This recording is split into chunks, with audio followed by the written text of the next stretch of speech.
Dear students, international economics में आज हम डिस्कस करेंगे the basis of international trade के सेकंड पार्ट को, व्हाई डू नेशंस ट्रेड।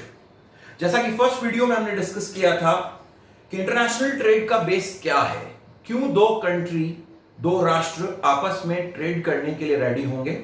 और वहां उस वीडियो में लास्ट में मैंने आपको डिस्कस किया था कि the reason is difference in the price of the commodity, कि दो राष्ट्रों के बीच, दो कंट्रीज के बीच जब किसी एक कमोडिटी को लेकर प्राइस वेरिएशंस होंगे, प्राइस में डिफरेंसेस होंगे, तो वहां इंटरनेशनल ट्रेड की पॉसिबिलिटी बनती है।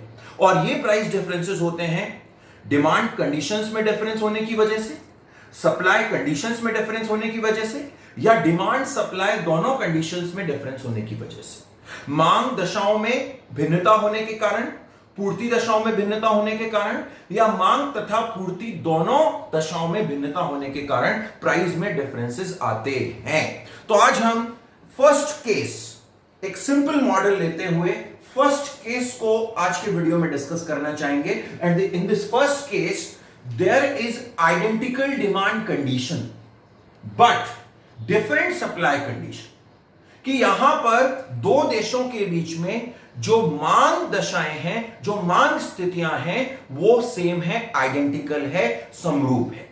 बट जो डिमांड सप्लाई कंडीशंस हैं, जो पूर्ति दशाएं हैं, वो दोनों कंट्रीज में, दोनों देशों में अलग अलग हैं।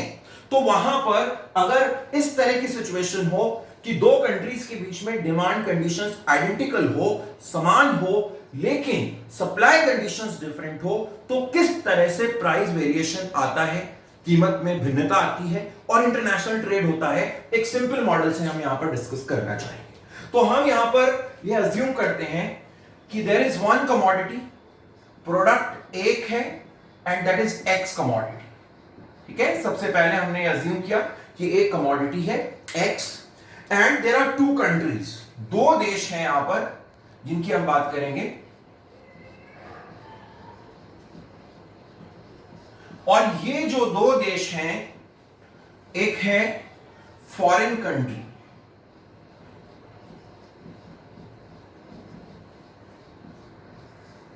और दूसरा है होम कंट्री। आप अज्यूम कर सकते हैं कि जो फॉरेन कंट्री है वो मान लीजिए यूएसए है और जो होम कंट्री है वो इंडिया है। और इन दोनों कंट्रीज की डिमांड कंडीशंस आइडेंटिकल है, दोनों देशों की मांग दशाएं समान है। और यहां पर एक डायग्राम के थ्रू हम इस सिंपल मॉडल को समझना चाहेंगे। तो यहां ये ओरिजिन पॉइंट है एक्स, एक्स डैश। इस एक्सिस पे हम क्वांटिटी ले रहे हैं, मात्रा ले रहे हैं, और ये प्राइस एक्सिस है जहां हम कीमत ले रहे हैं। और ये फॉरेन कंट्री है, ये होम कंट्री।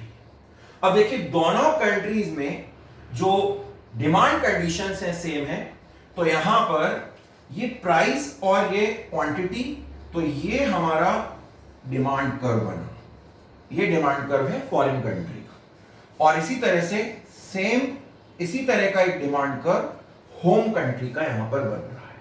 अब देखिए this demand curve shows there is an inverse relation between price and quantity demanded. ये प्राइस, ये क्वांटिटी, तो कीमत और मात्रा में विपरीत संबंध है, इनवर्स रिलेशन। और यहां से अगर आप देखते हैं इस एक्सिस को, तो यहां हम रिवर्स देख रहे हैं, ये क्वांटिटी है, ये प्राइस है। तो यहां पर ये जो लाइन है ये इनवर्स रिलेशन को शो कर रही है कि जैसे जैसे प्राइस बढ़ेगी वैसे वैसे क्वांटिटी कम होती जाएगी। तो ये डिमांड कर्व दोनों कंट्रीज के हैं और दोनों कंट्रीज के डिमांड की जो कर्व है वो सिमिलर शेप से एक तरह से हम देख रहे हैं, क्योंकि हमने यहां अजम्पशन में लिया आइडेंटिकल डिमांड कंडीशन, यानी मांग दशाओं में किसी तरह का कोई डिफरेंस नहीं है, इसलिए यहां कोई प्राइस वेरिएशन डिमांड के हिसाब से नहीं आने वाला। बट हम कह रहे हैं कि different supply conditions. So we assume that in foreign country the supply is elastic जो फॉरेन कंट्री है उसमें पूर्ति लोचदार है, इलास्टिक है कंपेयर टू होम कंट्री। कि इंडिया के कंपैरिजन में अगर हम यूएसए की बात करते हैं तो इस एक्स कमोडिटी के लिए वहां पर सप्लाई इलास्टिक है, लोचदार है, यानी जो सप्लाई कर्व बनेगा वो थोड़ा फ्लैटर होगा। तो यहां हमने ये एक सप्लाई कर्व बनाया, ये एक फ्लैटर सप्लाई कर्व बनाया है यहां पर, ये सप्लाई कर्व फॉरेन कंट्री का, और ये सप्लाई कर्व होम कंट्री का। अब यहां जो थ्योरी काम कर रही है वो है simple demand theory of price determination, कीमत निर्धारण का मांग पूर्ति का सिद्धांत। कि प्राइस कहां डिसाइड होती है, जहां पर डिमांड और सप्लाई इक्वल हो जाते हैं, मांग और पूर्ति एक दूसरे के इक्वल हो जाते हैं। तो यहां पर जब हम बात करते हैं कि जब इंटरनेशनल ट्रेड नहीं हो रहा है, दोनों कंट्रीज में आपस में किसी तरह का कोई ट्रेड रिलेशन नहीं है, तो अपने डोमेस्टिक मार्केट में किस तरह से प्राइस डिटरमाइन हो रही है। तो यहां देखते हैं कि ये एक पॉइंट आ रहा है जिसको हम नाम देते हैं ई point, equilibrium point. In foreign market this is the equilibrium point and the price of this x commodity is OPF, ये इसकी कीमत हो गई। चलिए बात करते हैं होम कंट्री की। यहां फॉरेन कंट्री की प्राइस आ गई है। अब होम कंट्री में जो डिमांड और सप्लाई का इक्विलिब्रियम आ रहा है, जो मांग पूर्ति का संतुलन आ रहा है, वो यहां आ रहा है E1, और यहां जो प्राइस डिसाइड हो रही है इस होम मार्केट की, ये है PH। तो हमने देखा कि जब इंटरनेशनल ट्रेड नहीं हो रहा है तो फॉरेन कंट्री में प्राइस है OPF और होम कंट्री में प्राइस है OPH। तो हमारे पास क्या कंक्लूजन आ रहा है कि this OPH is greater than OPF, यानी फॉरेन मार्केट में इस एक्स कमोडिटी की कीमत कम है और होम मार्केट में इस एक्स कमोडिटी की कीमत ज्यादा है, यानी प्राइस में वेरिएशन है, प्राइस में डिफरेंस है, इसलिए दोनों कंट्रीज के बीच में इंटरनेशनल ट्रेड होगा। और ट्रेड किस तरह से होगा कि हम देख रहे हैं कि होम कंट्री के लिए ये प्रोडक्ट महंगा पड़ रहा है, तो ये फॉरेन कंट्री से इसका एक्सपोर्ट करेगा, और फॉरेन कंट्री यहां पर क्या करेगा, एक्सपोर्ट करेगा, निर्यात करेगा इस वस्तु का, और होम कंट्री इसका आयात करेगा।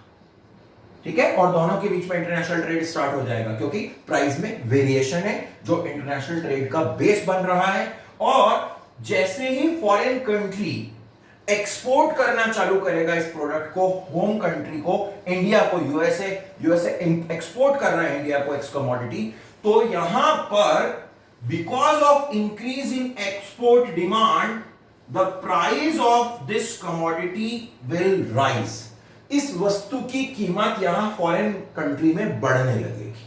और यहां देखिए, जब हम इंपोर्ट करेंगे, इंडिया जब इंपोर्ट करेगा यूएसए से, तो यहां पर सप्लाई बढ़ने से इस प्रोडक्ट की प्राइस कम होने लगेगी। ये चेंजेस आने लगेंगे कि यहां पर जब ये कंट्री एक्सपोर्ट कर रहा है तो यहां इस कंट्री के अंदर इस प्रोडक्ट की प्राइस बढ़ेगी, और जब ये कंट्री इससे इंपोर्ट कर रहा है तो ओवरऑल सप्लाई बढ़ने से इस प्रोडक्ट की प्राइस कम होगी। और ये वेरिएशन तब तक आते रहेंगे जब तक ये दोनों कंट्री किसी ऐसी प्राइस पर नहीं पहुंच जाते कि जिससे दोनों ही कंट्रीज में प्राइस के वेरिएशन समाप्त हो जाएं, खत्म हो जाएं, और दोनों कंट्रीज में एक जैसी प्राइस हो जाए।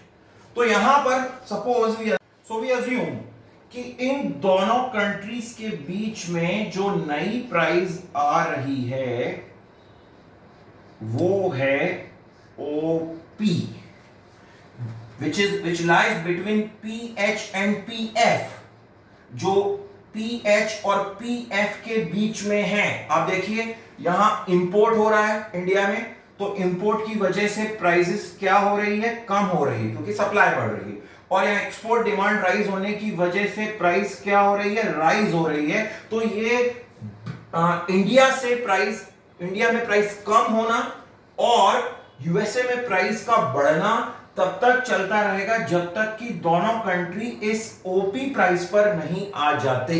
और अब आप इस ओपी प्राइस पे देखिए कि यहां पर ये जो क्वांटिटी आ रही है ए बी के इक्वल, इतना एक्सपोर्ट एक्स कमोडिटी का यूएसए इंडिया को करेगा, which is equal to AB। ये एक्सपोर्ट होगा, ये उसके एक्सपोर्ट्स हो जाएंगे। और ये जो गैप आ रहा है यहां पर, विच इज CD, ये जो गैप है that is equal to imports, यानी होम कंट्री को इतना इंपोर्ट होगा, किसके इक्वल होगा, CD के। और यहां पर this AB is equal to CD at this OP price. इस OP कीमत पर यूएसए के एक्सपोर्ट्स इंडिया के इंपोर्ट्स के इक्वल हो गए हैं, यानी प्राइस वेरिएशन, कीमत की जो भिन्नताएं हैं, which is base of international trade, जो अंतरराष्ट्रीय व्यापार का आधार है, वो यहां पर अब समाप्त हो गया है। यानी इस क्वांटिटी के बाद अब किसी तरह का कोई ट्रेड यहां दोनों कंट्रीज के बीच में पॉसिबल नहीं होगा, क्योंकि प्राइस डिफरेंस खत्म हो गया है। तो आज हमने यहां पर फर्स्ट केस की स्टडी की। आगे वीडियो जो आने वाले हैं उनमें हम और केसेस पढ़ने वाले हैं। आज का ये लेक्चर यहीं पर समाप्त होता है। Thank you.